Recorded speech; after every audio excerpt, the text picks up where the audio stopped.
आइए इनकी जिंदगी इन्हीं की ज़बानी सुनते हैं। और सबसे ज्यादा अगर शरारतों पे पिटाई लगती थी तो वो मुझे ही लगती थी। अच्छा। आपने तालीम कहां से हासिल की और किन हालात में बीए मुकम्मल किए? उन हालात में कमाने वाला एक और खाने वाले 7 थे। क्या बात। मेरी वालिदा साहिबा ही चाहती थी कि मैं एयरपोर्ट पे एज ए टेक्नीशियन। अब बॉन्ड होता है, उसमें 18 साल के बॉन्ड में ही आप चीफ टेक्नीशियन बन गए। जी हाँ। ऐसा है कि इंसान खुशी के वाकया तो एक ना एक दिन भूल जाता है। अरे हम अपनी आबादी पे कैसे गिराएं, हम तो दुश्मन की आबादी पे नहीं गिराते। मैंने एमएम मालक साहब को भी देखा, स्क्वाड्रन में काम किया। एमएम मालम का नाम हमने सुना है, जाहिर है हमारा एयरफोर्स से ताल्लुक नहीं है, हमें कारोबारी बिजनेसमैन आदमी है, लेकिन एमएम मालम का नाम हमने किताबों में अपने बड़ों से सुना है कि बड़े दबंग पायलट थे। या तो मिशन पूरा कर लेते हैं या मौत को मौत दे देते हैं।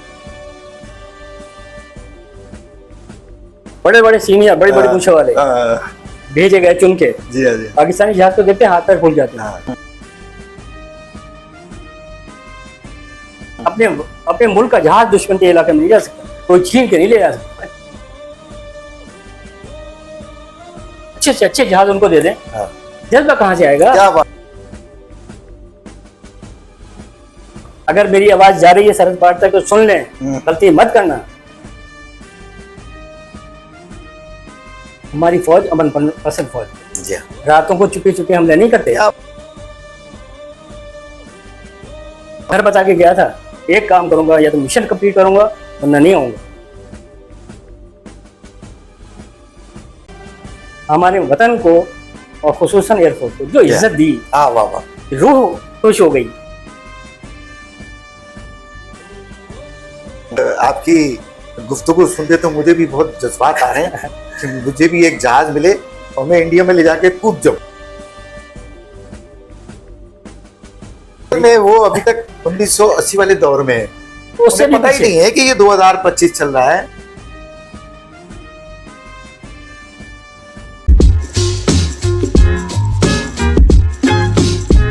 अस्सलामुअलैकुम ख़वातीन व हज़रात, आप सुन रहे हैं एनर्जी ऑफ यूथ पॉडकास्ट में। मैं हूं आपका मेज़बान मुनव्वर रहमान। आज की पॉडकास्ट ऐसी शख्सियत की आवाज़ है जिन्होंने अपनी ज़िंदगी मेहनत, ईमानदारी, कुर्बानी और लगन से गुजारी है। आइए इनकी ज़िंदगी इन्हीं की ज़बानी सुनते हैं। आज हमारे साथ मौजूद हैं जनाब मोहम्मद यूसुफ साहब। इन्होंने पाकिस्तान एयरफोर्स में 40 साल खिदमत अंजाम दी हैं। मोहम्मद यूसुफ साहब शाह फैसल कॉलोनी के रिहायशी हैं, बीए ग्रेजुएट हैं। पाकिस्तान एयरफोर्स में बतौर चीफ टेक्नीशियन का तजुर्बा रखते हैं। मोहम्मद यूसुफ साहब एक मेहनती, बावकार, बाउसूल शख्सियत के मालिक हैं। इन्होंने अपनी जिंदगी मुल्क और कौम की खिदमत में वक्फ कर दी है। अस्सलाम वालेकुम जनाब मोहम्मद यूसुफ साहब। अस्सलाम रहमतुल्लाहि व बरकातहू। कैसे हैं आप? अल्हम्दुलिल्लाह, अल्लाह का बड़ा एहसान है। जनाब जब से आप गुलशन गए हैं बहुत कम हमें नजर आते हैं आप। तो कुछ ऐसी हो गई है जिंदगी की, ज़ाहिर जिम्मेदारियां बढ़ गई। जिम्मेदारियां बढ़ गई। चलिए आज का पॉडकास्ट शुरू करते हैं। आपसे पहला सवाल करते हैं। जनाब यूसुफ साहब, सबसे पहले हमें अपने बचपन के बारे में कुछ बताएं। आपकी परवरिश कहाँ और कैसे हुई? बचपन में तो मैं अपने दादी दादा के साथ रहा हैदराबाद में। अच्छा। मेरे दादा टीचर थे और उन्हीं निगरानी मैंने तालीम की आगाज़ किया। अच्छा। तो उनके इंतकाल के बाद में यहाँ अपने वालिदैन के पास कराची आ गया। अच्छा। और बाकी ज़िंदगी मैंने यहीं गुजारी अपने वालिदैन के साथ। तमाम तालीम वगैरह जो कुछ हासिल की है वो यहीं शाह फैसल कॉलोनी में ही मैंने हासिल की। मतलब आपने जो तालीम वगैरह हासिल की वो अपने वालिद साहब की ज़ेरे निगरानी की? बिल्कुल, वालिद साहब की ज़ेरे निगरानी की। और ये समझ लें कि आप उन्हीं की जगह निगरानी रहे हैं।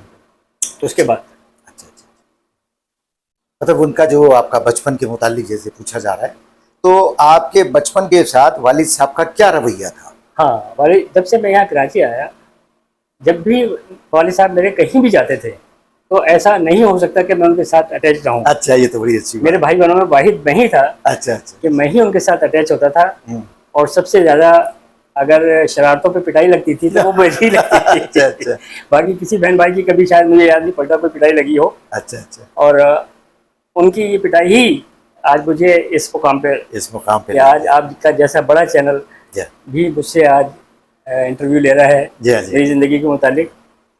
तो ये सब उन्हीं की मेहरबानी है, जो कुछ है उनकी सरपरस्ती, सही सही। अल्लाह के देखिए, करम के बाद। ठीक है, पहले तो मैं आपको बताऊं, हमारा जो चैनल है energy of youth motivational channel है। हम पूरी कोशिश करते हैं कि जो नए बच्चे, नए नौजवान, जो आप जैसी उम्र के, हम जैसी उम्र के जो तजुर्बे हैं, हम उनको दें, ताकि नया बच्चा जो भी आ रहा हो वो उन तजुर्बों से सीख कर आगे बढ़े। हमारा मकसद ये होता है। अच्छा चलें, अभी जैसे बचपन में आपने कहा कि हम शरारतें बहुत करते थे, ज़ाहिर है जो पिटाई भी शरारत, बहुत लगती थी। पिटाई भी बहुत लगती थी, तो वो उन्हीं के साथ होता है जो बच्चा, जिसको देखा जाता है कि ये बच्चा, ये इंटेलिजेंट बच्चा है, तो इसको कहीं आगे पीछे मिसयूज़ ना कर लें लोग, तो माँ बाप की पूरी तवज्जो फिर वहाँ होती है।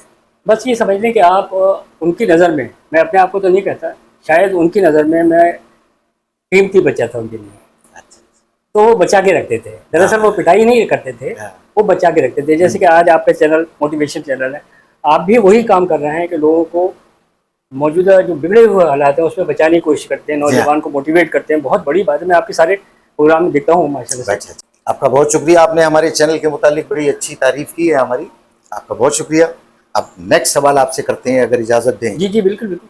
दूसरा सवाल जनाब यूसुफ साहब आपसे ये है, आपने तालीम कहाँ से हासिल की और किन हालात में बीए मुकम्मल किए? ठीक है, मैंने बताया जैसे कि इब्तदाई तालीम तो मैं अपने दादा के साथ हासिल की। वो खुद भी टीचर थे और अपने साथ ही मुझे स्कूल ले जाते थे। ये मैं पहली दूसरी तीसरी क्लास की बात कर रहा हूँ। ठीक है, इसके बाद कराची आने के बाद वालिद साहब की ज़ेर निगरानी मैंने तालीम हासिल की शाह फैसल कॉलोनी से। शाह फैसल का, शाह फैसल कॉलोनी के स्कूलों से, गवर्नमेंट स्कूल। मतलब गवर्नमेंट स्कूल होते थे या प्राइवेट में नहीं, की? प्राइवेट स्कूल का तसव्वुर भी नहीं था और ना ही हम अफोर्ड कर सकते थे। शादी नादिर कोई एक इंग्लिश मीडियम स्कूल होता था, वहाँ जी, तो हम जी। तसव्वुर भी नहीं कर सकते थे। हमारे घर के सामने ही गवर्नमेंट का स्कूल है, अच्छा, वहीं से हमने, और दूसरा फिर हाई स्कूल है उसके सामने, अच्छा, वहाँ से हमने तालीम हासिल की, मैट्रिक पास किया। उसके बाद कराची बोर्ड सेंटर और कराची यूनिवर्सिटी से बीए किया। अच्छा, अच्छा, और हालात हमारे उस वक्त तो ये कहना चाहिए, बल्कि हमारे क्या बड़े सादा से लोग थे, बड़े सादा से हालात थे। ना लोग पैसे के पीछे भागते थे ना कुछ करते थे। ठीक अच्छा वक्त था, नॉर्मल वक्त हमारा गुजरा। और नॉर्मल वक्त में हमारे वालिद साहब ने हमारे पांचों बहन भाइयों को, कोई एक भी ऐसा नहीं है जो ग्रेजुएट ना हो। अच्छा, वेरी गुड। उन हालात में कमाने वाला एक हाँ, और खाने वाले 7 थे। साथ, अच्छा, बाज़ औक़ात कभी कभी मैं वालिद साहब से कहा कि मैं भी कुछ कर लेता हूँ, हम्म, तो उन्होंने कहा मैं घर पे बैठ जाता हूँ, आप ही नौकरी करो जाओ। बहुत फिक्र है, तो आपका काम सिर्फ और सिर्फ तालीम लेना है। अच्छा। ये है वो मोटिवेशन जो आज आप दे रहे हैं। हाँ, सही है। यहाँ तो बच्चा थोड़ा सा शौर रखता है, उठा के पंचर की दुकान पे लगाते हैं। हाँ, क्या किया आपने सारी हाँ। जिंदगी? आपने किसी जगह उसे मोटर मैकेनिक लगा दिया। जी हाँ, जी हाँ, जी हाँ, जी। बहरहाल आपका चैनल इसके लिए कोशिश कर रहा है कि नौजवान नस्ल अच्छी होगी तो मुल्क अच्छा होगा। हाँ, जी हाँ, बस बिल्कुल और बिल्कुल ऐसे, बिल्कुल ऐसे। एयरफोर्स में शामिल होने का ख्वाब कब शुरू हुआ? आप ये बड़ा अच्छा सवाल आपके लिए होगा। बहुत अच्छा सवाल है। जी। और मैं आपको जब इसका जवाब दूंगा आप हैरान करेंगे। अच्छा, आप यकीन करेंगे, ख्वाब मेरी वालिदा साहिबा का था। क्या बात, क्या बात। मेरी वालिदा साहिबा ही चाहती थी कि मैं एयरफोर्स में एज ए टेक्नीशियन, अच्छा, किसी और फील्ड में नहीं। लेकिन मैंने कहा ना, मैं मैट्रिक किया, कोई ऐसा नहीं कि मैं आपके लिए कमीशन के लिए अप्लाई करूँगा। लेकिन वो चाहती थी एयरफोर्स में एज ए टेक्नीशियन ये जाए वहाँ पर। ये मेरी अम्मी के बहुत दिल की ख्वाहिश थी और इसके लिए, और अल्लाह ताला ने वो कबूल की। तो 1974 में मैं एयरफोर्स में चला गया था। अच्छा, हाँ, 1974। 1974 में मैं एयरफोर्स में भर्ती हो गया था। यहाँ से MR कैली रोड पे हमारे सिलेक्शन सेंटर होता था। अच्छा, हाँ, तो वहाँ से हम भर्ती होके कोहाट चले गए ट्रेनिंग के लिए। इब्तदाई जो ट्रेनिंग है वो हमारी कोहाट से हुई। अच्छा, उसके बाद टेक्निकल ट्रेनिंग के लिए हम school of aeronautics Korangi creek में आ गए। ठीक हो गया। ये हमारी वो इब्तदाई एयरफोर्स की चीज़ें हैं जो हुई हैं। और ये सब और सब इसके पीछे दुआएं और आरजू मेरी वालिदा की। मैं हैरान करता हूँ उनकी, अब जिस स्टेज पे आ गया हूँ, आज वो इस दुनिया में नहीं है, तो मैं सोचता हूँ कि क्या होती है माएँ, हाँ, सही कह रहे हैं। क्या होती है माएँ। हाँ, माँ तो माँ है। और आज मैं इस कदर ये पोस्ट, ये एयरफोर्स जो होती है ना, तो शायद मैं यहाँ होता ही नहीं, आप मुझसे इंटरव्यू नहीं दे रहे थे। अच्छा। मेरी क्या हैसियत होती? हाँ सही कह रहे हैं। आपने थोड़ा सा कुछ देखा तो आपने हाँ हाँ बिल्कुल बिल्कुल। ये है वो वजह, ये मेरी वालदा की ख्वाहिश थी जो कि मैंने पूरी, अल्लाह ने मेरे पूरी करने की कोशिश की। बहरहाल हम दुआ करते हैं कि अल्लाह ताला आपकी वालदा को जवारे रहमत में आला मुकाम अता फरमाए, हम दुआ करते हैं।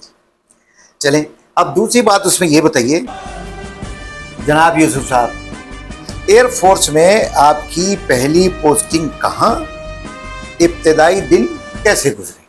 अच्छा, सबसे पहले तो मैं आपको ये बताऊं कि इस मेरी अपनी शख्सियत कुछ नहीं है, नहीं, हम बात करने बैठे हैं एक बहुत ही प्यारे इदारे एयरफोर्स के ऊपर। एयरफोर्स पे जी जाहिर है। मेरी इज्जत, मेरी बात, ये सब उसकी वजह से अगर कुछ है। बहरहाल एयरफोर्स में जब मैंने यहाँ से ट्रेनिंग की कोरिंग क्लिनिक से, तो मेरी पहली पोस्टिंग ऐसे बेस पे हुई, यानी कि पीएफ एकेडमी रिसालपुर, जहाँ पर पायलटों को ट्रेनिंग दी जाती है। Very good.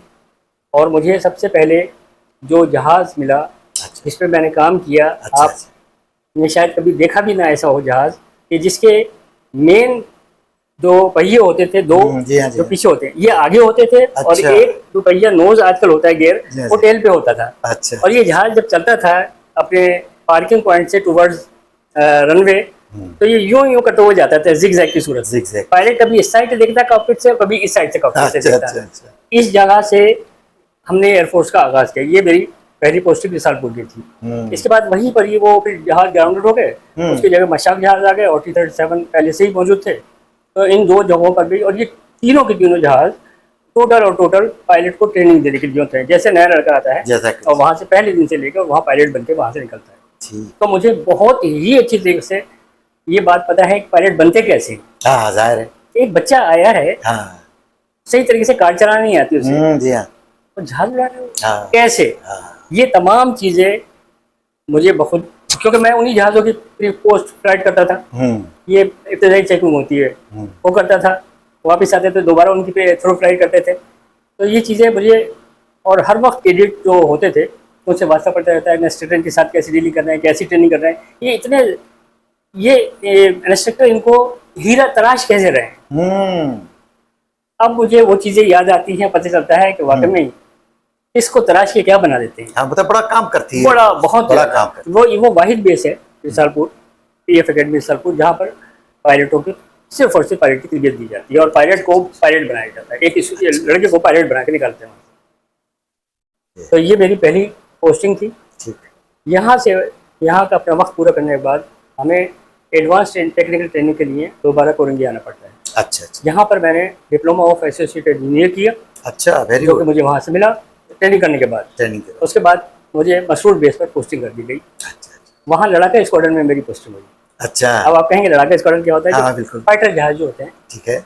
उसको देखभाल के लिए वहाँ पर मेरी पोस्टिंग कर दी गई। अच्छा। अभी मैं अपनी टेक्निकल लाइन में बहुत जूनियर था।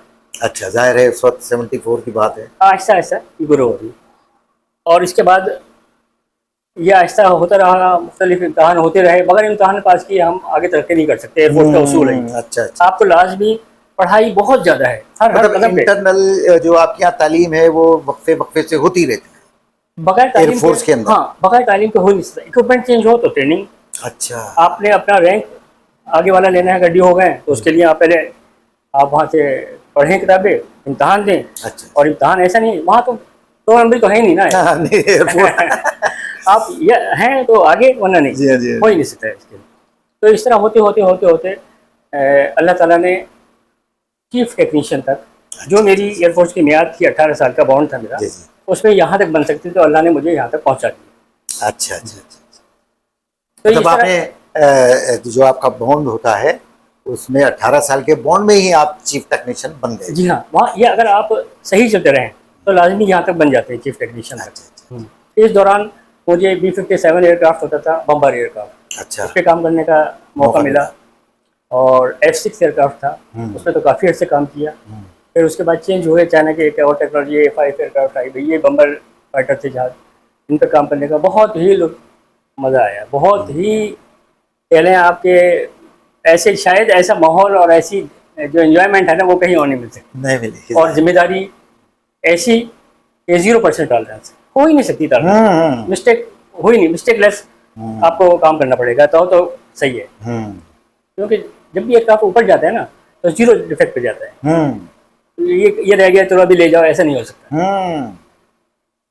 तो अल्लाह का शुक्र है कि बिल्कुल सेफ एंड साउंड, किसी किस्म के किसी हादसे के बगैर अल्लाह ने यहाँ तक पहुँचा दिया कि मैं अपने उस 18 साल के बॉन्ड को मुकम्मल करने में इज्जत के साथ, अल्लाह की मदद के साथ कामयाब हो और इज्जत के साथ, बड़े अच्छे रिमार्क के साथ। मेरे ऑफिसर साहिबान ने बहुत अच्छे रिमार्क के साथ मुझे एयरफोर्स से अलविदा की। यह है 92 की बात। अच्छा, 92 में आपने रिटायरमेंट आपकी मुकम्मल हो गई, मेरे वो बॉन्ड पूरा हो गया एज ए यूनिफॉर्म पर्सन। ठीक हो गया। शायद मेरे रिकॉर्ड को देखते हुए मुझे एयरफोर्स ने कहा, एक ऑफर दी कि अगर एज ए सिविलियन आप उसी रैंक के हम पल्ला, अगर आप एज ए सिविलियन आना चाहते हैं तो एयरफोर्स में आ जाएं। मेरी नहीं और के साथ। क्या बात, आपकी तो दिली ख्वाहिश थी। एक दफे कोई एयरफोर्स का मजा चख लेना फिर नहीं जा सकता। बहुत ही प्यारा माहौल, और मैंने एयरफोर्स को ज्वाइन किया। अब 60 साल की उम्र में जाके मैंने वो भी, अब 60 साल की बात तो नहीं हो सकता सर, तो वो भी अल्लाह के रहम से बड़ी इज्जत से और मुख्तलिफ किस्म की ड्यूटियाँ दी हैं, जिसमें टेक्निकल ड्यूटी भी है। टेक्निकल तजुर्बा आने के बाद एयरफोर्स ने मुझे इंस्ट्रक्टर के तौर पे भी ड्यूटी दी, जिसको मैंने बहुत से खूबी निभाई। और काफ़ी से ज़्यादा ऐसे टेक्नीशियन हैं जिनको मैंने बेसिक और एडवांस कोर्स करवाया। मतलब आपके शागिर्द भी बहुत होंगे? हाँ, बहुत शागिर्द हैं एयरफोर्स में। हाँ, खासतौर से यहाँ कराची में तो बहुत ज़्यादा है। ज़्यादा जी। चलें जनाब, असल में आपकी गुफ्तगू ऐसी है कि उसमें कंटिन्यू रहने की ज़रूरत होती है, लेकिन बात वही है, टाइम कम होता है और आपके पाकिस्तान में लाइट बार बार चली जाती है। इसने तो बहुत तंग करके रखा है, मतलब हम कोई भी काम सही तरीके से कर नहीं सकते। चलिए आपसे सवाल करते हैं जी आगे। बतौर चीफ टेक्नीशियन आपकी क्या जिम्मेदारियां हुआ करती थी? हाँ, जब हम गए थे शुरू में तो हम बहुत जूनियर टेक्नीशियन थे। आहिस्ते आहिस्ते ग्रो करते हम 16 साल 15 साल के बाद चीफ टेक्नीशियन बने। अब चीफ टेक्नीशियन की वही जिम्मेदारियां हैं जो हमारे सीनियर की थी। क्या जिम्मेदारी? वो हमारे हर एक काम को चेक करते थे। अच्छा कि हमने जो भी काम किया है वो दुरुस्त किया है नहीं किया है। ये नहीं कि वो अपने वहाँ बैठे उन्होंने कोई काम दिया, हमने क्या कर दिया, अच्छा ठीक है, नहीं, जाके चेक करते थे उसे हर एक चीज़ को। क्यों? मैंने बताया जीरो डिफेक्ट हो ही नहीं सकता। वो बाकायदा चेक करते थे। अगर कोई हमारी कमी बेशी होती तो हमें बताते थे।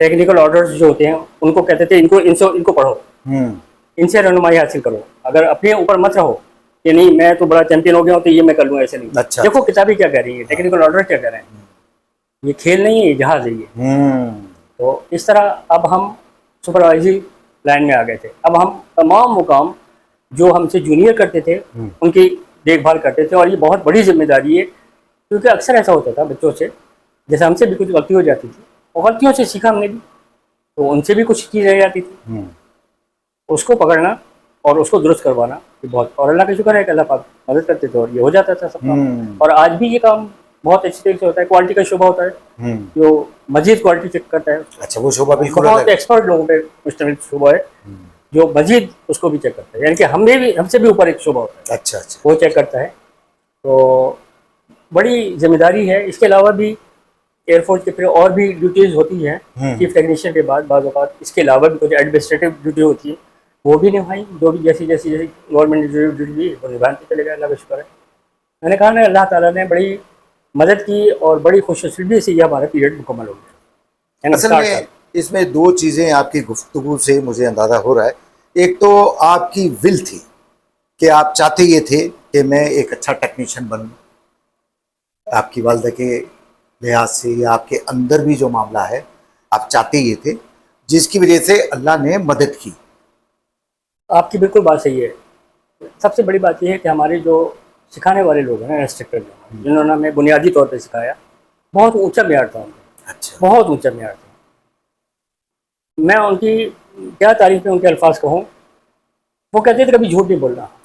कोई गलत काम हो जाए ना, क्या बात, कुछ भी हो जाए, छुपाना मत। हाँ। मिसाल के तौर पे आप कहेंगे कि ऐसे क्या गलत काम हो गया। हाँ। हम जहाज में काम कर रहे हैं, जहाज गर्म है, हमारे हाथ में स्पेनर है, काम कर रहे हैं अंदर, किसी चीज़ पे जहाज गर्म इंजन पे जहाज लग गया, हाथ से छूट गया, अंदर गिर गया, किसी ने देखा तो नहीं, खामोश हो गया। लेकिन मेरे अंदर एक कांटा चुभता रहेगा। मैं अपने सीनियर को जाकर बताऊंगा, सर हालांकि मुझे पता है कि अब पूरा जहाज खुलेगा, सर मुझसे स्पेनर गिर गया। यकीन करना आप, वक्ती तौर पे तो डांटापट हो जाती थी, बाद में तारीफी असनाद मिलता था कि ये बंदा सच बोला, और इसलिए मिलता था कि बाकी दूसरे इसी तरह चले। बिल्कुल। सच बोल दो, आपसे कोई गलती हो गई है सच बोल दो, छुपाओ मत उसे। ये हमारे उस्तादों ने बताया। उसके बाद हमारे उस्तादों ने कहा कि देखें, ग़ज़वा उहद में गलती हुई थी, वो गलती नहीं, वो हमारे लिए सबक था। अच्छा। मैं उससे गलती नहीं कर सकता। हाँ। अपने कमांडर का जो भी ऑर्डर हो ना, उसे जैसा वो कहे बस वैसा ही करो, बिल्कुल। ता वक्त कि उसका दूसरा ऑर्डर ना आ जाए, अपनी मर्जी मत करना। ये चीज़ें सब देखने की है। बहुत बड़ा सबक है ये। बहुत बड़ा सबक है ये। तो ये चीज़ें, ये है वो बातें एयरफोर्स में। फिर मोटिवेशन लेक्चर्स वक्तन फ़वक्तन हमें बताया जाता था, हमारे बड़ों की बातें बताई जाती हैं, हमें अल्लाह के क्या अहकामात हैं हमारे ऊपर। फिर अपने राज को राज रखो। बहुत सी चीज़ें ऐसी आपके इल्म में आएंगी, कभी जाके फूफा नहीं करो, उनको राज रखो, अमानत है आपके पास। मर भी जाओ तो उसको किसी को मत बताओ।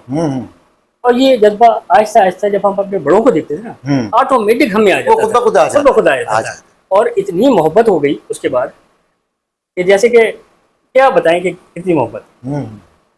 ये हमारे जहाज नहीं है, ये हमारे अपने हैं। वाह वाह। ये इक्विपमेंट जो जहाज़ों के सपोर्ट के लिए होती है, ग्राउंड इक्विपमेंट, ये हमारे अपने हैं। कोई चीज़ खराब ना हो, हर जगह अपनी प्रॉपर जगह पर रखिए। ये है आज की एयरफोर्स, और आज भी और हमेशा ये होगा, क्योंकि उसूल बहुत अच्छे हैं, SOPs बहुत अच्छी हैं। चलिए जनाब यूसुफ साहब, एक ऐसा सवाल करते हैं जिससे आपकी पुरानी यादें भी आ जाए। अब आपसे सवाल करते हैं, 40 साल कैरियर में कोई खास लम्हा जो आज भी आपके दिल के करीब हो। अच्छा रहमान साहब, ऐसा है कि इंसान खुशी के वाक़यात तो एक ना एक दिन भूल जाता है, लेकिन कोई ऐसा उसको धक्का लगा हो तो वो नहीं भूलता। गम के मेरे बहुत ही मेरे ही नहीं बल्कि पूरे स्क्वाड्रन के पसंदीदा एक पायलट थे, फ्लाइट लेफ्टिनेंट रिजवी साहब, हमारे स्क्वाड्रन में कराची के रहने वाले थे।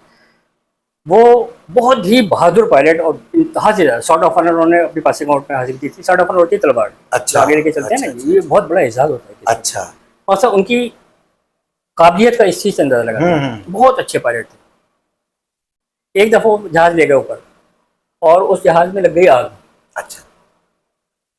उन्होंने एयर ट्रैफिक कंट्रोल को बताया कि आग लग गई है, तो उन्होंने कहा कि आप अपने जो फ्यूल के टैंक है, जिन्हें ड्रॉप टैंक कहते हैं, इन्हें गिरा दें। इसके गिराने से जहाज़ हल्का हो जाएगा, हल्का हो जाता है और वो जल्द से जल्द अपने लैंडिंग अप्रोच तक पहुंच जाता है। उन्होंने जवाब दिया कि नीचे कराची शहर है, क्या बात है, अगर मैं गिरा दूंगा तो इसमें थोड़ा फ्यूल होगा, बहुत बड़ी तबाही आएगी। मैं कोशिश करता हूँ कि जहाज़ को समियानी की तरफ ले जाऊँ, मैदानी इलाके की तरफ, फिर मैं ये काम करता हूँ। देखें आप उनका जज्बा। जनाब जवाब नहीं, जवाब नवाब रहमान साहब, उन्होंने बड़ी कोशिश करी। जब ये जहाज़ में थ्रस्ट खत्म हो जाती है ना, पावर खत्म हो जाती है, तो ये लोहे का टुकड़ा बन जाता है, भारी। बाहर वो आबादी से निकाल के वहाँ तक ले गए जहाज़, लेकिन जहाज़ के कॉकपिट में भी स्मोक बहुत आ चुका था। उन्होंने उसकी इंडिकेशन दी थी, स्मोक इन द कॉकपिट। शायद उन्हें नज़र नहीं आया क्या हुआ बेचारे को, वरना जिस सीट पर वो बैठे हुए थे ना, पायलट की सीट पर, वो इतनी आरामदेह, इतनी आसान सीट थी कि वो एक से बटन दबाना था, ये सीट में ऑटोमेटिक ऊपर निकल जाना था, ऑटोमेटिक पैराशूट खुलना था और वो सेफ लैंड कर। कोई डाउट ही नहीं है, जैसे MB मार्टिन ब्रेकर सीट में, इसका नाम है मार्टिन ब्रेकर सीट, वो कर सकते थे ऐसा। लेकिन उन्होंने आबादी को बचाया। जब वो पहुँचे रेगिस्तानी इलाके में, तो उनका जहाज़ शायद क्या अनबैलेंस हो गया, अब सीट नहीं निकल सकती और वो उनकी शहादत हो गई। आप देखें उनका जज्बा। अभी उनकी शादी होने वाली थी, उसी शाम को फिर उनके नमाज़ी जनाजा पुराने गोलीबार में रिजवी इमाम पड़ गए, यहाँ पर अदा हुआ था। हम वहाँ आए थे, हर आँख अश्कबार थी। जाहिर है कभी आपने किसी शहीद की जनाजे में मर्दों को रोते हुए देखा, या किसी भी जनाजे में? नहीं, सही कह रहे हैं। औरतों की तरह दहाड़े मार मार के रो रहे थे, इतना महबूब पायलट था वो। उसने कहा नहीं, हर पायलट का ही जज्बा है, आबादी पे नहीं। अरे हम अपने आबादी पे कैसे गिराएं, हम तो दुश्मन की आबादी पे नहीं गिराते। हम वो बाउसूल लोग हैं, हमारा एयरफोर्स ऐसी बाउसूल है। वाह, ये तरबियत दी जाती है। नहीं, आप फौजी हो, फौजी जहाज लेके जा रहे हो, फौजी ठिकानों को निशाना बनाओ। क्या बात, आबादी पे मत गिराना। आबादी पे गिराना वहशत है। उनका क्या कसूर है, मासूम अवाम है, बस उन्होंने अपनी जान तो दे दी, लेकिन आबादी को नुकसान नहीं हुआ। एक चूंटी भी शायद ना मरी उस दिन, आबादी तो दरकिनार। सही है, बस उनका याद नहीं जाती। अच्छा, क्योंकि बड़ी मेरी नहीं, उनके साथ जिसने भी काम किया ना, शायद वो ना भुला सके साहब को। तो बाखलाक आदमी भी होंगे, बाखलाक जब इतना बड़ा जज्बा रखते हैं, वो हर एंगल से उनमें खूबियाँ ही खूबियाँ थी। पेशे के लिहाज से 10 जहाज उड़ने में पता चल जाएगा ये रिजवी साहब का जहाज है, क्या बात है। इस पे ये जहाज रिजवी, इतना माहिर पायलट, इतना, मगर अल्लाह को बस इतना ही प्यार, हाँ, वो अल्लाह के काम तो अल्लाह जाने ही। अल्लाह के काम। अल्लाह के काम तो वो ये वाक़या ऐसा है जो शायद मैं ना भूल सकूं, ना जाहिर है। जबकि इस वाक़े को एक बहुत अरसा गुजर गया, हाँ, लेकिन आज भी मुझे अपनी आंखों के सामने ऐसा लगता है जैसे नजर आता है, नजर आता है। जनाब यूसुफ साहब ये बताइए, इन 40 साल बरसों में आपने टेक्नोलॉजी को कौन सी बड़ी तब्दीलियां देखी हैं? पहले जैसे मैंने बताया था आपको, मैंने T6 जहाज पे काम किया था, जिसके जी, 2 जी। मेन गियर आगे होते थे और जी, 10 पाइप। ये टेक्नोलॉजी थी उस वक्त, जैसे मैं एयरफोर्स में गया हूं, जाहिर है। ये टेक्नोलॉजी थी। आहिस्ता आहिस्ता चेंज होती गई, और यकीन जाने इस वक्त पाकिस्तान एयरफोर्स दुनिया की बेहतरीन इक्विपमेंट, बेहतरीन जहाज से लेस है। क्या बात है, वाह। तमाम का तमाम इक्विपमेंट बेहतरीन, तमाम के तमाम जहाज नए, लेटेस्ट टेक्नोलॉजी से, इलेक्ट्रॉनिक रडार और ये वो। हमारे यहाँ तो हवा से चलने वाले मीटर होते थे, जैसे हवा की प्रेशर, जिसे हम स्टैटिक प्रेशर कहते हैं, हाँ जी। उससे चलते थे। हवा उससे अल्टीमीटर चलता था, बुलंदी बताता था, एयर स्पीड चलता था, एयर स्पीड बताता था, वगैरह वगैरह। आजकल ये सिस्टम नहीं है, इलेक्ट्रॉनिक, टोटली इलेक्ट्रॉनिक, जदीद किस्म के इलेक्ट्रॉनिक आ गए हैं, रडार आ गए हैं। अच्छा, ये करवट मैंने अपने इस 40 साल में एयरफोर्स को लेते देखी, अच्छा। जदीद तरीके। इसके साथ साथ टेक्नीशियन की ट्रेनिंग, पायलट की ट्रेनिंग, बल्कि हर शोबे की ट्रेनिंग बहुत हाई लेवल की ट्रेनिंग है, हर वक्त होती है, हर वक्त रहती है। तो बहुत अच्छी इस वक्त मौजूद है टेक्नोलॉजी के हवाले से। टेक्नोलॉजी इस वक्त मेरे ख्याल में तो कोई दुनिया की, हम जैसे लेवल के अड़ोस पड़ोस की बात कर रहा हूँ मैं, जी हाँ, जी हाँ। इसका तो अश्वशीर भी नहीं है वो, जो मैं इस वक्त एयरफोर्स को, पाकिस्तान एयरफोर्स को जहाँ दिख रहा हूँ मैं, इसका अश्वशीर भी नहीं है। अच्छा, तादाद से क्या होता है, हाँ, जहाज़ों की तादाद से क्या होता है, कुछ नहीं होता है। अच्छा जी। जनाब यूसुफ साहब ये बताइए, पाकिस्तान और दुश्मन के पायलट में क्या फर्क देखते हैं आप? अच्छा, मैं आपको एक बात बताऊँ, अल्लाह का बड़ा शुक्र है कि मैंने MM मालम साहब को भी देखा, उनके स्क्वाड्रन में काम किया, F-86 से पाए थे। एक दफ़े मेरे शुरू हो गया तो मेरे एक दोस्त ने मुझे बताया ये MM मालम साहब, पतले दुबले से, पहाड़ जैसा हौसला। मैं आपकी बात थोड़ा सा काट दूं। MM आलम का नाम हमने सुना है, ज़ाहिर है हमारा एयरफोर्स से ताल्लुक़ नहीं है, हम एक कारोबारी बिजनेसमैन आदमी है, लेकिन MM आलम का नाम हमने किताबों में अपने बड़ों से सुना है कि बड़े दबंग पायलट थे। अच्छा, ये यहाँ तक हमें पता है। अच्छा, अब उन्होंने क्या ऐसा काम किया ये आपको पता होगा। अच्छा, तो वो पतले दुबले से, अच्छा, और मगर जनाब पायलट का जो शौक होता है ना, जहाज हर वक्त ये सोचते रहना कि कभी दुश्मन आए तो किस एंगल से मारना है, किस आगे, यानी कि अपनी ट्रेनिंग में भरपूर मन धन लगा देना। अच्छा अच्छा अच्छा। एक दफ़े इंडिया के जहाज आए, 6 जहाज आए, इधर से MM मालम साहब उनके साथी लेके उड़े जहाज। उन्होंने देखा, मैंने फिर बता रहा हूँ कि ऐसे जहाज में MM मालम साहब बैठे हुए थे जो शायद के दुनिया का सबसे पुराना जहाज हो। अच्छा। और टेक्नोलॉजी वगैरह के लिहाज से F-86 जहाज का नाम था। लेके चले गए जहाज को, दुश्मन के उधर 6 जहाज आए, भिड़ गए जनाब। उन्होंने देखा तो सामने, क्योंकि हौसला है, जज्बा है, मरने से तो नहीं डरते ना, मरने से तो उधर वाले डरते हैं। यहाँ अच्छा जनाब, उनके हाथ पैर फूल गए दुश्मन से, ऐसा बेउसूल फैसला किया उन्होंने जो कभी पायलट कर ही नहीं सकता। अच्छा। 6 के 6 जहाज एक ही रुख में उड़ गए। अच्छा। अरे जनाब, इन्हें क्या मिला, इन्होंने जो फायरिंग शुरू की लाइन से उन्होंने गिरा दिया, 1 मिनट से भी कम अरसे में। अच्छा। उनमें से 5 जहाज जमीन के अंदर। अच्छा अच्छा। एक दिन में, एक ही मिशन में किसी फोर्स के 5 जहाज गिर जाना उस एयरफोर्स के लिए तो कोई बड़ा नुकसान है। इसके अलावा भी जब भी वो मिशन पे जाते थे, ऐसे मिशन पे जिस पे जहाज से टकराता था, दुश्मन आता था, तो 1-2 जहाज तो ले आ करते थे। अच्छा। हाँ, कभी खाली हाथ नहीं आया। अच्छा। कभी दुश्मन को खाली हाथ नहीं भेजा। अच्छा, इसकी वजह यह है कि हमारे पायलट जो है ना, मौत से नहीं डरते। वजह यह है, इन्हें पता है जब ये जाते हैं ना, जिस जज्बे को साथ लेके जाते हैं ना, अल्लाह ताला इनका, उम्र कोई भी हो, इनिशियल स्टेज का हो या बहुत सीनियर हो, ये जैसे जाते हैं ना, ये अल्लाह ताला इनके जहाज से, रफ्तार से ज्यादा इनके अंदर जज्बा पैदा हो जाता है और ये जाते हैं। जब ये देखते हैं ना आगे से, सामने से मौत को, तो मौत को मौत दे देते हैं। ये जज्बा पैदा होता है कि आज इस मौत को मैंने मौत देना है, या मैं अपना मिशन पूरा करूंगा। या तो मिशन पूरा कर लेते हैं या मौत को मौत दे देते हैं। और हमेशा की जिंदगी पा जाते हैं। क्या बात, मुझे और आपको शौर नहीं है, मेरा रब कहता है बिल्कुल ऐसे। हमेशा की जिंदगी, मौत को शिकस्त दे दी और हमेशा की जिंदगी पाली उन्होंने। वाह वाह।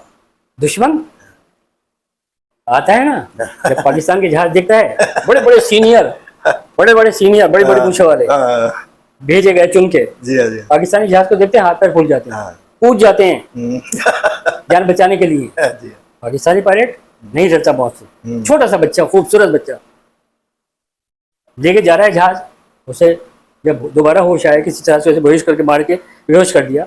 जहाज जब उसे होश आया तो उसने देखा कि मेरे जहाज को अगवा किया जा रहा है। दो पायलट थे, पीछे बैठा था, आगे बैठा था, जो अगवा कर रहा था पीछे बैठा था। अगवा किया जा रहा है और मेरे मुल्क के काफी राज ये लेके यहाँ से भाग जाएगा। ट्रेन ही बच्चा है, अच्छा, अभी शादी भी होनी है उसकी, ओहो, बहनों के अरमान भी पूरे होने हैं। सब कुछ छोड़ दिया उसने, कहा वतन को आंच नहीं आने दूंगा। क्या बात।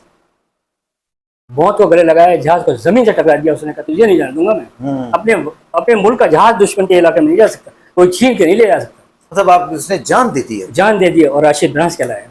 अच्छा, राशिद मिराज की बात कर रहे हैं। अब आप कह रहे हैं फर्क उनका और हमारा, ये ट्रेनिंग था अभी, ये जो आया था ना अभी विंग कमांडर, कितना तजुर्बेकार होगा। मौत को देख के कैसा कूद गया। हाँ, बिल्कुल सही। हमेशा की जिंदगी पा गया। उसने कहा नहीं, मुल्क को आंच नहीं आना चाहिए, मेरे मुल्क का, मेरे वतन का, मेरी एयरफोर्स का जहाज अगवा नहीं हो सकता मेरी जिंदगी में। देखें, बड़े जैसे कभी उसका फोटो देखें आप, ये आंखें देखें आप, हाँ। राशिद मिराज की। जी हाँ, मैंने देखा है, यंग बच्चा है बिल्कुल। बताइए आप, कुछ ही दिनों में ये जज्बा उसके अंदर आ गया। ये है एयरफोर्स, इसका नाम। हाँ, ये बहुत मुल्क के लिए जान दे दूंगा भाई। ये है हमारा और उनका डिफरेंस। हाँ, ये बहुत बड़ा इक्विपमेंट से कुछ नहीं होता। दुनिया के अच्छे से अच्छे जहाज उनको दे दें, हाँ। जज्बा कहाँ से आएगा। क्या बात है, क्या बात। यहाँ तो शहादत के जज्बे लिए बैठे। अब इंतहाई खतरनाक एयरफोर्स है पाकिस्तान की। हर पायलट MM आलम है। वाह, पहले एक MM आलम था, इस वक्त हर पायलट MM आलम है। वाह। अगर मेरी आवाज जा रही है सरहद पार तक तो सुन लें, गलती मत करना। 80 जहाज लेके आए थे, क्यों नहीं आए अंदर। मेरे पायलट तो तुम्हें मुर्गाबी की तरह शिकार करते, उन्हीं को शिकार किया। उसूल देखे आप, ओहद का हुक्म आज पढ़ाया जाता है कि जो ऑर्डर दिया जाए उसको भी करना, अपनी मर्जी मत करना। हुक्म था इन पायलटों को, जो अंदर आए उसे हिट कर देना। 15 जहाज उनके मुल्क में लॉक कर चुके थे। लॉक करने का मतलब बटन दबाने की देर थी, वो शूट हो जाते, वो राफेल हो या कोई हो। मैंने कहा राफेल से कुछ नहीं होता, बहुत अच्छा जहाज है। अरे तुम सीखो तो। सीख भी लिया, उड़ाने सीख लिया, जज्बा कहाँ से लाओगे। जज्बा कहाँ से लाए। उनके मुल्क में जाके मार सकते थे, लेकिन हुक्म था कि अपनी सरहद क्रॉस नहीं करना। हमारी फौज अमन पसंद फौज, रातों को चुपके चुपके हमले नहीं करते। क्या बात है। कह के जाते हैं, अगर कहते हैं तो। एक गया यहाँ से पायलट, कामरान मसीह जी, एक गया अपने साथियों के साथ, कोई 80 जहाज लेके नहीं गया। वो बेड़ा गर्क करके आ गया अपने। क्या उसको एक ही लगन थी, घर बता के गया था, एक काम करूंगा, या तो मिशन कंप्लीट करूंगा वरना नहीं आऊंगा। देखें आप, अल्लाह ने उसकी मदद की, मिशन कंप्लीट की, गाजी बन गया। ये कहाँ से लाए। गलती मत करना पड़ोसियों। आज की एयरफोर्स दुनिया के खतरनाक तरीन एयरफोर्सों में है। हर पायलट MM आलम है, हर पायलट का जज्बा शहादत का जज्बा है। क्या बात है। टेक्नीशियन अपने पायलटों पे जान निशावर करते हैं। रहमान साहब, अगर जहाज के अंदर एक थोड़ा सा भी डिफेक्ट होगा ना, तो टेक्नीशियन कहेगा सर नहीं, अभी जहाज सही नहीं है, मैं आपको जहाज नहीं दूंगा। अच्छा, आप मेरे लिए कीमती हैं। हालांकि मिसाल के तौर पे गन नहीं चल रही है, तो वो गन चलाने थोड़ी जा रहा है, कह दिया सर गन नहीं चल रही है, वो नहीं, वो टेक्नीशियन कहेगा नहीं सर, मैं मुतमईन नहीं हूँ तो मैं आपको जहाज नहीं दे सकता। क्या बात। मैं आपको जहाज उस वक्त दूंगा जब 100% सही होगा, और जब 100% जहाज पायलट को यकीन होता है कि मुझे मेरे टेक्नीशियन दिया है, मेरे इंजीनियर ने दिया है, तो कामरान क्या काम करके आता है, तो उसे यकीन है मेरा जहाज मुझे कहीं धोखा नहीं देगा, फिर वो काम करके आता है। तो अब तो बहुत यकीन जाने बहुत खतरनाक है। ये 2 दिन में 3 दिन में अल्लाह रब्बुल इज़्ज़त ने हमारी फौज को, हमारे वतन को, और खुसूसन एयरफोर्स को जो इज्जत दी, रूह खुश हो गई, हर पाकिस्तानी खुश है। ऐसा लग रहा है कि ईद आ गई, ये क्या हो गया है। हाँ, बिल्कुल सही। इतनी इज्जत, बिल्कुल सही, दुनिया में इतनी इज्जत मिली, किस तरह शहादत का जज्बा सब है। हम बेईमानी नहीं करते, बिल्कुल सही। रात के अंधेरे में किसी घर पे हमला नहीं करते, चोरी छुपे नहीं आते। आओ चोरी छुपे, क्या समझ लो हम सो रहे हैं, अरे ईद के दिनों भी नहीं सोते, आके देख लो। 80 जहाज लाए थे, आते ना अंदर, 600 टैंक लाए थे, क्यों भाग गए? हाँ।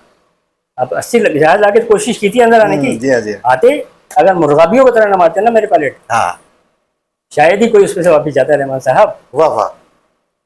मैं बहुत आपकी गुफ्तगू सुनते तो मुझे भी बहुत जज्बात आ रहे हैं कि मुझे भी एक जहाज मिले और मैं इंडिया में ले जाके कूद जाऊं। रहमान साहब, अगर आप एयरफोर्स में होते ना, जी हाँ। तो आप बिल्कुल, आप भी यही चाहते। आप जो कह रहे हैं ना, जी हाँ। ये आपके नेचुरल होती है। हाँ बिल्कुल सही कह रहे यार मुझे भी मौका मिले और मैं खुश हूँ इसे बताऊँ तो इसे नहीं, एयरफोर्स का नहीं मिल बदल कोई दुनिया की कोई एयरफोर्स कितनी बड़ी ताकत क्यों ना हो, इक्विपमेंट है ना तो बाकी ताकत लगती है। अरे जज्बा है। हैं। जज्बा कहाँ से लाए? ये 2 दिन में 3 दिन में तो अल्लाह ने कहाँ से कहाँ पहुँचा दिया। बिल्कुल। वो है इज्जत देने वाला। हाँ। उस मालिक ने इतनी इज्जत दी हाँ। मेरे वतन को, मेरी फौज को, मेरे पायलटों को, क्या कहने जनाब। और पूरी दुनिया में दी है। ये उसने पूरी दुनिया। माना सबने। हम तो सबूत पेश करते हैं ना, हाँ। झूठा नहीं बोलते। हाँ। वहाँ बैठे बैठे वहाँ के फौजी टैंक मुबस्सिरीन टीवी पे बैठ के कहते हैं 8 शहर फतेह कर लिए। वो की खाई हाँ, सारी दुनिया के। इस दौर में आप हाँ। बच्चे के हाथ में मोबाइल है, हाँ। इस दौर में आप झूठ बोलते हो और बेवकूफ समझते हो दुनिया को। बिल्कुल सही कह रहे हैं आप। असल में वो अभी तक 1980 वाले दौर में है। उससे उन्हें भी पता ही पीछे। नहीं है कि ये 2025 चल रहा है। अब इलेक्ट्रॉनिक मीडिया, इलेक्ट्रॉनिक टेक्नोलॉजी बहुत आगे है और वो वहां पे बैठे बैठे से बोले चले जा रहे बोले चले बोलो, झूठ बोले चले। ऐसा थोड़ी अरे होता। झूठ इतना बोलो कि आगे संभाल भी सको ना उसे। हाँ, बिल्कुल। अब वो 8 शहर बताए ना, वो कौन से जिस पे कब्जा किया था उन्होंने। हैं। जी हाँ। यार 8 शहर बिल्कुल। छोड़, हाँ। तुम 1 इंच तो लेके दिखा दो अब। हाँ, सही है। चालाकी से और मक्कारी से जी हाँ। तो शायद कुछ कर लो, हाँ। बहादुरी से नहीं कर नहीं सकते। कर 1 इंच जमीन नहीं ले सकते। ये जो आपका, हमें थोड़ी सी और बात बता दूं, जी जी। वो जो विक्रम लिए फिरते हैं ना अपने जहाज, जी हाँ, जी हाँ। एयरक्राफ्ट कैरियर, जी हाँ। मिठाइयाँ बांटे के बच्चे चला गया। हाँ। ये हलवा था हमारे लिए, जी हाँ, जी हाँ। हमारे पायलटों के लिए हलवा था वो। अच्छा अच्छा। ठीक है ना, हुक्म नहीं, आगे से आर्डर नहीं। आर्डर नहीं। शायद मेरा ख्याल है कि उन्हें आर्डर नहीं होगा, वरना इसे तो हिट करना ना, अभी मछली खा रही होती है इसे, हाँ। हिट करना खेल ही नहीं था। हाँ। इंडिया को ऐसी चोट लगाते, लेकिन अब बड़े जानते हैं क्या तो जाहिर है वो तो वही बात है आपके। प्लानिंग उनकी होती है। हाँ, प्लानिंग के साथ उनके पूरे ऑर्डर मुल्क को को ओबे करना। पूरे मुल्क को देख रहे हैं वो। जी हाँ, जी हाँ। हम तो अपनी जज्बात में ये बात कह सकते हैं, सही कह रहे हैं। लेकिन वो पूरे मुल्क को देख रहे हैं, पूरी दुनिया को उनसे ताल्लुकात है, बिल्कुल है। चीजें दिखना होता है, बिल्कुल है। तो उन्हें फैसले करने पड़ते हैं।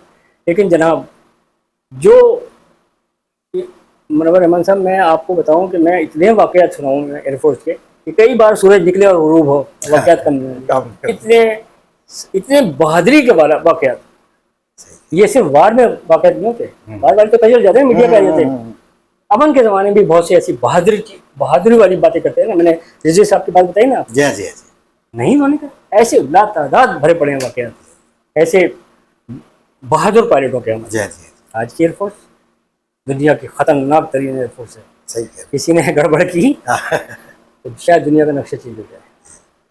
इस बड़े सगीर का नहीं, दुनिया का नक्शा शायद चेंज हो जाए। बाहर चलिए जनाब, आखिरी सवाल करते हैं आपसे। नौजवान नस्ल को क्या पैगाम देना चाहेंगे आप? ये तो पहला सवाल है। दूसरा सवाल आपके साथ ये है कि आजकल रिटायरमेंट की ज़िंदगी कैसे गुजर रही है? आपकी क्या मसरूफियात है? अच्छा, पहले सवाल के जवाब पे तो मैं ये कहूँगा कि अगर बच्चे, कोई भी बच्चे ये समझता है जो इस वक्त FSC में है, मैट्रिक में है, जो वो मेडिकल तौर पे भी बहुत अच्छा है, सब फिट हो, ज़रूर एयरफोर्स को ज्वाइन करें। अच्छा अच्छा। ज़रूर एक बार सिलेक्शन से जाए और अपनी किस्मत को आजमाए। अच्छा। ना मालूम उसके अंदर क्या जौहर है, जी हाँ। वो एयरफोर्स खुद ही तलाशी, अच्छा, वो एयरफोर्स खुद तलाश कर लेती है? खुद तलाश कर लेती है। क्यों मैं कह रहा हूँ ये? इसलिए पता नहीं किस में क्या जौहर हो, वो किसके काम आएंगे? वतन काम आएंगे ना। बिल्कुल है। तालीम से आप बड़े बड़े काम कर सकते हैं, बड़े पैसे कमा सकते हैं। जो यहाँ कमाएंगे ना आप, वो कहीं नहीं मिल सकता। अगर आप इस समझते हैं कि क्यों यहाँ पर बाहर तालीम बहुत अच्छी तालीम और सेहत ये ज़रूरी है। जब तक आप 22, 23, 24 साल तक के हैं, जो भी एयरफोर्स की इस वक्त कैटेगरीज है जो उनके एनरोलमेंट की, उसमें आप ज़रूर ट्राई करें। अच्छा। हाँ, पता नहीं आप भी आगे जाके एम मालूम बन जाए। अब मतलब कौन सा हीरा ऐसा निकल आया इसमें? आप सोच सकते थे ये कमरान के बारे में? जी हाँ, जी हाँ, जी। दुनिया में चर्चे हैं उसके। हाँ से सोचा ही होगा ना, एक दिन सिलेक्शन तो गया ही होगा ना ये। हाँ, बिल्कुल। आपने पता नहीं कौन से हैं। आइए ज़रूर एक दफ़ा कोशिश कीजिए, किस्मत पे है तो इंशाल्लाह ज़रूर होंगे। दूसरी बात ये कि आप जो सवाल थे आजकल की ज़िंदगी, जनाब एक मेरा पोता है अच्छा 4 साल का और एक पोती है 5 साल की। अच्छा अच्छा वो मुझे इतना मसरूफ रखते हैं अच्छा कि मुझे अब कोई फुर्सत नहीं है। फुर्सत नहीं होती जी। तो साथ साथ में जहाँ इतनी संजीदा बातों में वो एक और भी ऐड कर दूँ, आजकल हमारे पड़ोस में जी जब बच्चा नहीं सोता है ना, तो माएँ पता क्या कहती हैं, अच्छा JF-17 थ्रिलर आ रहा है सो जाता है। सर आजकल मेरे पोते पोती में अपने वक्त गुजर रहा है और बहुत ही अच्छा वक्त गुजर रहा है, और इंशाल्लाह मेरी ख्वाहिश है, मैंने अपने बेटे से भी कहा है कि मैं अपनी पोती को जरूर एयरफोर्स से भेजूँ। अच्छा अच्छा मैं उसे यूनिफॉर्म में देखना चाहता हूँ। क्या बात है, अगर यहाँ से नहीं तो ऊपर से देखूंगा। क्या बात, ये मेरी ख्वाहिश है। क्या बात। मतलब आप अपने बेटे के साथ रहते हैं? अपने बेटे के साथ रहता हूँ, यानी हमारा कंबाइंड फैमिली है, बेटी बहू मेरी वाइफ और पोता पोती मेरे, तो ये सब साथ ही रहते हैं हम। तो मैंने कहा एक दफ़े ऐसे एयरफोर्स की यूनिफॉर्म पहना के एक दफ़े फोटो लगाना इसका, मैं ज़रूर देखने आऊँगा। ये मेरी दिली ख्वाहिश है। और बहुत हद तक जहाज़ों से उसका प्यार है। खिलौनों में अगर पसंद करती है कोई तो एयरक्राफ्ट को पसंद करती है, छोटे छोटे। हाँ, वो बचपन से बाद दफा चीज़ों का पता चल और मैं चाहता हूँ कि वो मेरी पोती के बारे में बात करें। पोते के लिए मैंने कहा आप दोनों माँ बाप हो, इसके आप जो भी इसके लिए बेहतर फैसला कर लो जी। लेकिन आजकल की तो अगर बच्ची भी पायलट बन जाए, क्या बात, क्या बात। सर आप आने वाले वक्त तो बताएगा, मौका तो दें, मौका तो दें खुल के खेलने का। सर ये मसरूफियत है। चले ठीक है, मतलब आपकी गुफ्तगू से मुझे ये अंदाजा होता है कि आपको एयरफोर्स से बहुत ज़्यादा प्यार है। बहुत अभी तक के जितनी भी हमने आपसे सवालात किए हैं, एयरफोर्स के लिए आपके जज्बात बिल्कुल मुख्तलिफ हैं। सर जिसने भी अपना पूरा वक्त गुजारा ना एयरफोर्स में, यकीन जाने आप उन सबके जज्बात यही होंगे, मेरे अकेले के नहीं। अच्छा, बस सही बता रहा हूँ मैं आपको, मेरे अकेले के नहीं। बहुत याद आती है एयरफोर्स की। ठीक ठीक, ये अब आपसे आखिरी सवाल करते हैं जनाब, अगर आपको दोबारा मौका मिले तो एयरफोर्स में जाना चाहेंगे? लब्बैक, एक सेकंड जाए के बगैर, लब्बैक, एक सेकंड जाए के बगैर। शायद मैं जिन कपड़ों में हूँ टेलीफोन आ जाए उन्हीं कपड़ों में दौड़ता हुआ चलाऊंगा। क्या बात, क्या बात। कपड़े भी चेंज नहीं करूंगा कि वह जाया हो जाएगा। एयरफोर्स, अगर एयरफोर्स से बुलाया, शायद हर किसी का ही दिल है। चलें एक छोटा सा आखिरी सवाल है जनाब, आजकल जैसे हालात इंडिया पाकिस्तान के चल रहे हैं, अगर इन हालात में बहुत ज़्यादा खराबी हो जाए और आपको ये यकीन हो कि मैं अब शहीद हो जाऊंगा, तो आपका जज्बा क्या होगा उस पर? आपका ये कहने का मतलब कि अगर दोबारा ज्वाइन कर लूँ और इंतहाई हालात ख़राब हो जाए, मैं ये समझूंगा ठिकाने लगा सरमाया था। क्या शहीद भी हो गया तो 100 बिस्मिल्लाह, इससे बड़ी खुशखबरी भी कहाँ से मिलेगी। चले जी, जनाब यूसुफ साहब आपका बहुत बहुत शुक्रिया, आपने हमारे लिए वक्त निकाला, हमारे लिए टाइम निकाला, और हमारे जो बच्चों को हम मोटिवेशन करना चाहते हैं उसमें आपने अपना किरदार अदा किया। आपका बहुत आपका और आपकी टीम का बहुत शुक्रिया अदा करता हूँ। अल्लाह ताला आपके चैनल को दिन दुगनी रात चौगुनी तरक्की दे। ये चैनल भी है और नेकी भी है जो आप कर रहे हैं। अल्लाह ताला इंशाल्लाह आपको बहुत तरक्की देगा। आमीन। और आपके चैनल को बहुत मुस्तकिल गुजारी चाहिए, इसके लिए अल्लाह से एक दिन में दे दे, 10 साल बाद दे दे, देगा ज़रूर। हाँ, बहुत शुक्रिया। मोहतरम नाजरीन, ये थे मोहम्मद यूसुफ साहब, हम इनके वक्त और कीमती बातों के लिए तहे दिल से मशकूर हैं। यकीनन मोहम्मद यूसुफ साहब की ज़िंदगी हमें ये सिखाती है कि नज़्म व ज़ब्त, कुर्बानी और लगन इंसान को बुलंदियों तक पहुंचा सकते हैं। अगर आपको मोहम्मद यूसुफ साहब की गुफ्तगू पसंद आई तो हमारे पॉडकास्ट को ज़रूर सब्सक्राइब करें। मिलते हैं अगली वीडियो में।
देने आएगा कट जाएगा,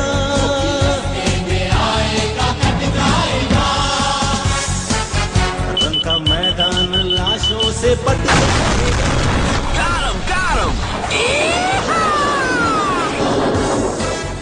आज दुश्मन का तख्ता उलट जाएगा, हर जरी सब शिकन हर जवा देग जन, हर जरी सब शिकन हर जवा देग जन। जाग उठा है सारा वतन साथियों, मुजाहिदों।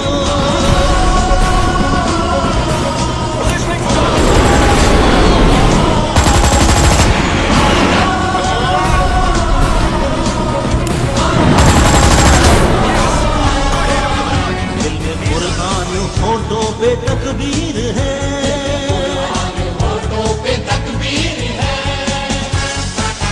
जोश अब्बास है अज़्म शब्बीर है,